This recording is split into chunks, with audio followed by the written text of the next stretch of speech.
Šiandien penktadienis. Šiandien, kaip ir prieš daugelį metų, mūsų viešpaties Jėzaus Kristaus kančios diena ir po 3 dienų jo prisikėlimo diena. Šiandien penktadienis ir mūsų rudens išpardavimo diena.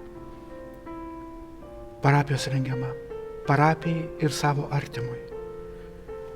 Vitraže matyti, kad jis sudarytas iš mažų stiklo gabalėlių.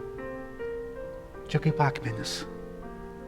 Bažnyčios pastatas sudarytas iš akmenų, o bažnyčia ir parapija sudaryta iš kiekvieno iš mūsų sielos. Ir kai ta siela šviesos, krintančios, kad ir lietuje, kuris dabar yra už bažnyčios vitražo, kad ir lietuje, šviesa visą laiką prasimuša. Šitoj mūsų parapijoje 70 metų jau, kai ji sklinda iš viešpaties malonės į žmonių širdis.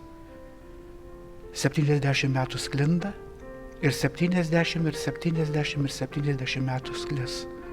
Nes viešpaties malonės šaltinis žmogaus sieloj, jo širdį, atvertoj širdį, kaip ir per mūsų išpardavimą. Kai vaikai padeda, kai tėčiai ir mamos kartu su jais aukos liudijimą teikia savo artimui, kai seneliai džiaugiasi, viešpaties malonė šypsosi, šypsosis visada ir per amžius. Jėzus gyvas, jis šviečia, bet jis šviečia per kiekvieną iš mūsų.